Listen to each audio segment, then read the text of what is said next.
Well, Merry Christmas to everyone that's out there. It's not quite Christmas, but this is the last time you'll see us at Inzing driving home for Christmas. As somebody said, what happens when Chris Rea's car breaks down? I think So you yes, talked about that. this is I suppose our Christmas event. It might be a little bit silly, but so if anybody's got any comments, any elf and safety issues, then please put them in the chat wherever Yeah. you are, and we will see them. So, as I say, this was inspired by a Peter Kay moment in one of his gigs. But what would happen, if we applied all the rules that we apply to all the things at work, and if we apply them to even a smattering of the things that go on at Christmas, what on earth would happen? I mean, as an example, Stuart's heard this one before, but sleigh delivery. What no signing for presents. You're not allowed to sign for presents. The elf leaves it on the doorstep because he can't come down the chimney. That's not allowed, and he takes a photo. It sounds silly, it sounds funny, but there are some lessons with all of these things. The things we do in our businesses, they fulfill the regulations, but they're so flipping stupid. Yeah, now I'll be honest with you here, Derek. I wonder whether or not we don't spend too much time worrying about this sort of thing when we all know that somebody somewhere at a Christmas party is going to carol at maximum volume, and that will break either a regulation that is to do with noise pollution, or will likely damage somebody's ears. So somebody needs to get those ear defenders out and make sure that they're ready for when those carols start being sung by that drunken CFO that we all know is likely to do it. Indeed, which actually, thinking about the stuff, what about? Well, I know every Christmas you go into our local Tesco's, and certainly by this time of the year, the staff are groaning every time the Christmas music changes because they've heard it however many times before. So there's got. I mean, even if the volume's not loud, there's got to be some regulation about There sort of has boring staff to death. Really, I mean, could it be classed as harassment? I think it probably is. And I think the other thing that often happens at this time of the year is that somebody somewhere is going to wrestle the turkey off the sort of. Everybody's going to go for the same leg at the same time. That is going to result in two people clashing, and there will be a discussion and an accident that will happen around that. You've got to be careful when you get into these Christmas traditions. Yeah, but there is the health and safety issue that I did mention earlier. What about all these wobbly tables of different heights and Uh, wobbly chairs that we put round in a horseshoe so that all 30 of us can fit into the downstairs toilet to have our Christmas dinner? Indeed, indeed, and then when the Christmas tree starts to fall over, somebody gets out the 15 chairs and places a ladder on top of it in order to just get the angel back on top, and discovers that the angel was never put there in the first place. Always a difficult moment. It is. But and what about all those presents for little baby Jesus, gold, frankincense, and myrrh? Yeah, you're not allowed to go Do around they have giving away. CE marks on them? Yes, Are yeah, you they? Are can't go they? around. You can't go around giving out untested products like that. Somebody somewhere has to do some certification. Yeah. And the other thing is the wise men. Are they? Are they? And they certainly. I hate to be political, but they don't come from the Reform Party, do they? They do. I'll be honest. So there are a couple of things wrong with the wise men. One of which is, can we actually guarantee they have taken any form of certificate before branding themselves wise men? Where are those? Where are those degree certificates that they should be hanging on the wall behind them? They have come from the east. Can somebody describe which bit of the east? I mean, it's just east, for goodness sake. East Essex is very different to Poland. And the other thing that I'm very worried about the wise men, just men. Why have they not brought at least one woman? Even Anybody knows that there are more wise women around than there are wise men. Oh, but you're making an assumption. Just because they were wearing robes and they were called men, were they actually men? They, No, we don't want to go there. if they had beards, then we could be into a whole different issue. That's a very different one. But who said they were actually men? They were just and what do we call Wise them? people. Wise people. Wise people. It just doesn't sound right. The other thing that worries me about all of these traditions, you know, I have done some maths, and if Father Christmas is delivering all of those presents, he's breaking some speed limits.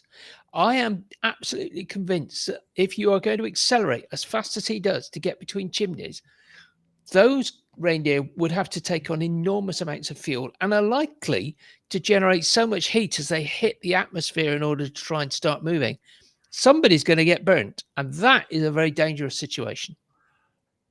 But there's the laws of physics, or other laws of We physics at play, because he's going to have to travel close to the speed of light, At least close. very, very close. A sort of, I don't know. I mean, no wonder Rudolph's nose glows red, because he's effectively a particle accelerator. I'm gonna have to agree with you. I'm gonna have to agree with you. As you approach the speed of light, though, if you were to get to the speed of light, which you can't actually do, you would have infinite mass as well. Yes, you would. Absolutely, you would. So I don't know, how does all this work? It sounds very much as if what we've got here, Derek, is a series of very difficult to solve conundrum. We have to accept that sometimes people are going to get hurt. Yeah. The other thing is, talking about hurt, would the RSPCA allow Santa to use reindeer? Ooh. Bearing in mind the fueling issue, you've got to ram fuel into them. You're going to make them travel at the speed of light, and if they land, there's a whole load of potholes as well. Good point. Good point. So how does that work? Good point.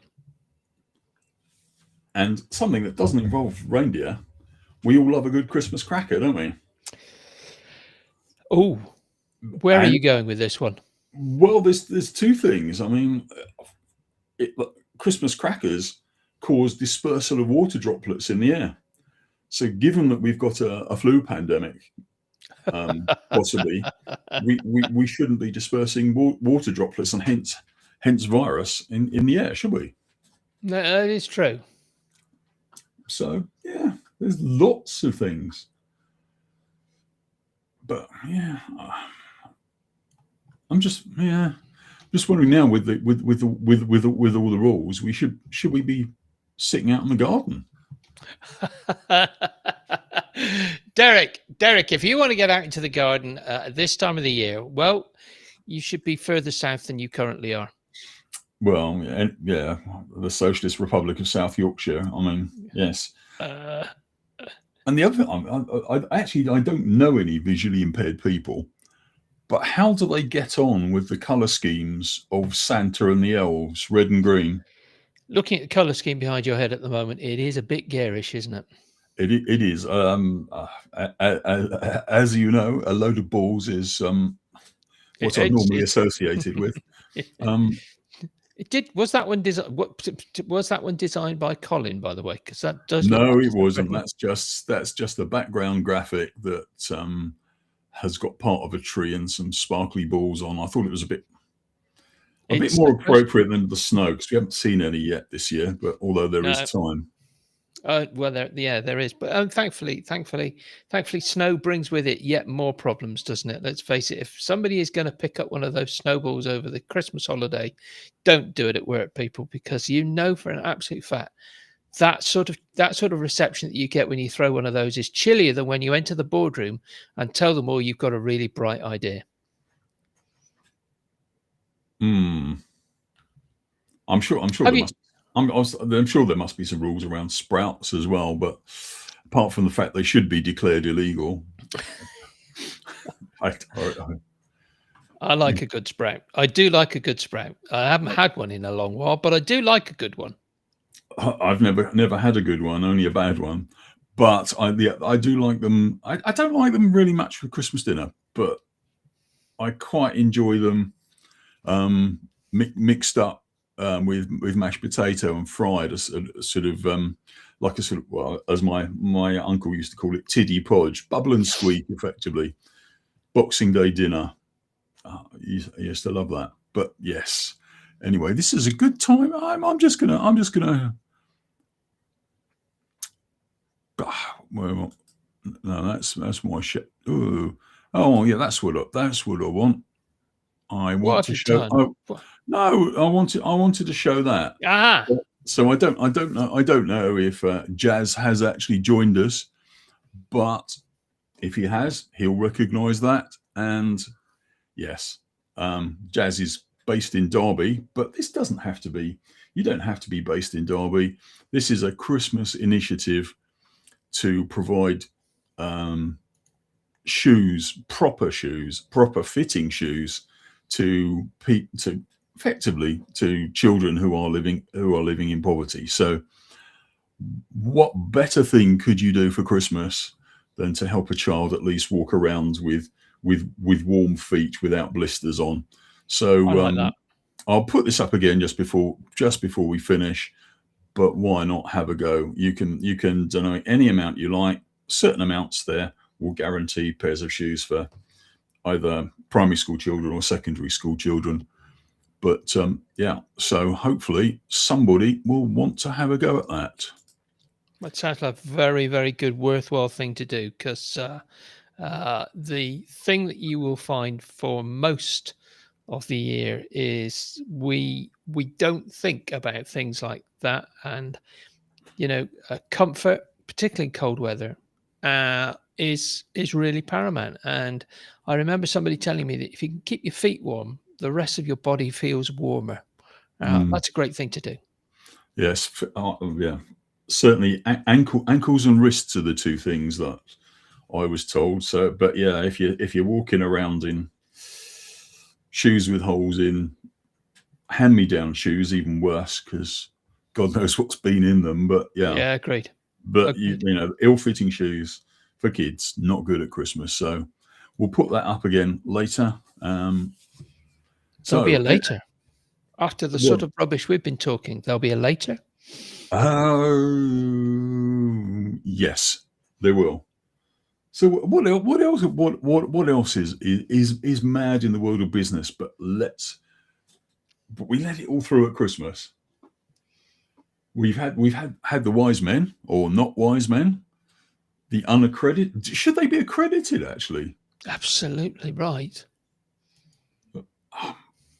should they keep up? Should they keep up with their CPD? How do you accredit a wise man? Absolutely. They desperately need to be kept in check, if nothing else. And those sort of outmoded mode of transport. You alluded to the fact that it's a bit chilly up here. Camels in Sheffield. No. I've seen more ridiculous things. Like me in Sheffield. Yes, Indeed, absolutely right. indeed. But yeah, I don't know. So how could we improve Christmas? What could we actually do to make it better? Sorry, have you ideas? Are you asking me for ideas? I'm asking you for ideas. Ideas for making Christmas better. Good gracious me! I do think we ought to cancel the whole darn thing altogether, Derek. Why not just work through? I mean, we have this sort of, it's almost a 2-week break in the middle of one of the busiest seasons of the year, when people just stop working. We should keep going through the whole thing. I mean, you need a slight. Maybe we should give somebody a bit of a half an hour extra on Christmas Day in order to complete their lunch. But for goodness sake, keep working on. There's plenty to be doing, and really, those kids can look after themselves. Indeed. There is actually, as we said before, there is actually a sensible point to all this. One of the things is looking at what I call the givens, the rules and regulations that we that we hide behind the things we think are constant, but we could actually demolish. I mean, we do all these in business. For instance, we can't do that because it's too expensive. We can't do that because of something and it gets passed down from generation to generation, or from down a hierarchy, or whatever it happens to be, and nobody actually examines the givens. So if we're going to update Christmas, why not get rid of all the Christmas rubbish and just say, what is it you want to do at Christmas, and find a way of doing it? If you want to bath in custard whilst opening your presents, so be it. And that's really the serious point of all this. But it's a bit like negative or reverse brainstorming. If we can find reasons not to do something as big and fun as Christmas, just think what we could do if we turned everything on its head and did the exact opposite. And we can do that in our businesses as well. So yeah, we got on to reverse brainstorming now. That was quite good. Good gracious me, that feels like an extreme move to go from one to the other. It is, but yeah, why not do it? So yes, if you're out there and stuck, why not try a spot of reverse brainstorming? I do like the idea of reverse brainstorming. I like that idea. That's actually interesting. Have you ever done it in anger? I have not, and I think I should.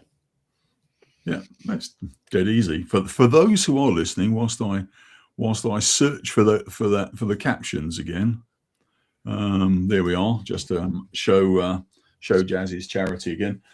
Yeah, if you want to try reverse brainstorming, just think of ways to do the opposite. So the one I've often done in workshops is take Mr. Jones the Butcher, not the one in Dad's Army, but any Jones the Butcher, and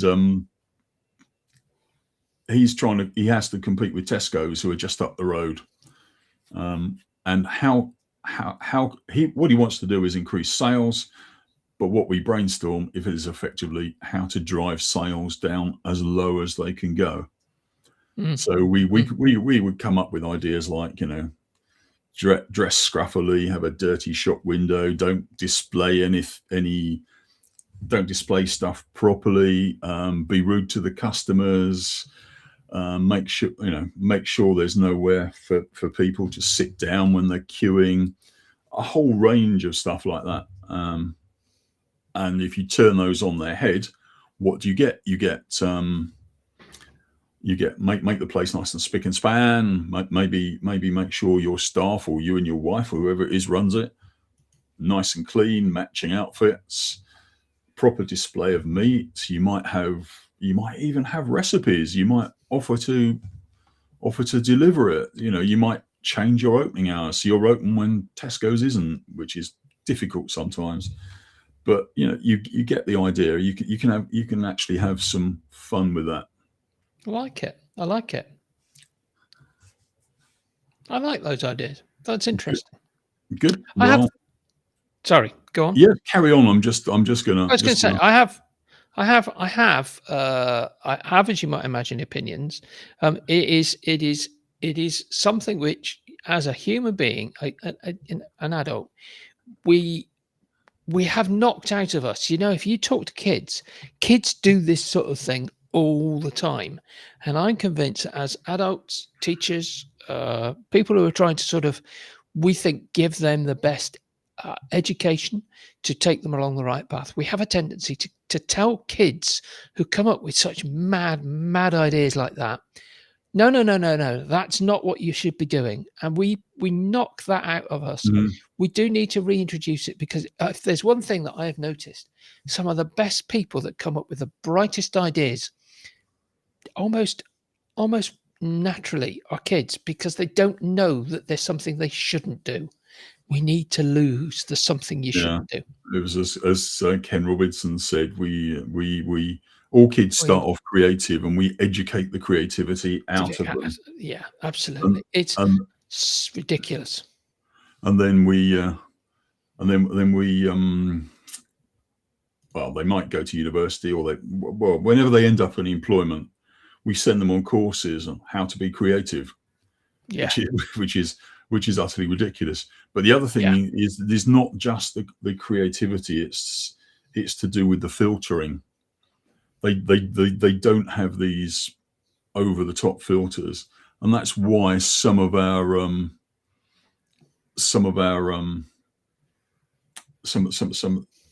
the best ideas in businesses actually come from people who are neurodivergent, because they have different types of filtering. They have no idea it's not supposed to happen, do they? Yeah, so that's the whole idea. We, change the filtering. Well, obviously, we have to have some knowing what's right or wrong, or whatever. But yeah, look at that. Somebody's saying, "I'm a kid." Well, well done, you. Yeah, well, that's what we like. That's throw me off. People actually in the chat has actually thrown me off. That has. So I think we're about on our allotted time for this now, are we not? I think we probably have got to that stage. We have got to that stage. We only opine for about 20 minutes, and there's only so much stupidity you can put online at Christmas. although we could try. So we'll be back in the new year. We will. What date are we planning on this time? Because we nearly always change it. We nearly always change it, but it's that usually the formula used to be the third Friday. It used to be, didn't it? Is it going to continue to be the third Friday? I honestly don't know. It ought to be, didn't it? Let's try. I can't see you now, which is good. The third Friday would be the 16th of January. Seems to be the right sort of time, doesn't it? Yeah. So, barring any issues, I shall see you, and we will see everybody then. So, yes, thanks very much for joining and listening in and whatever. And Merry Crimbo. Good afternoon, sir. Indeed. Tatty by them.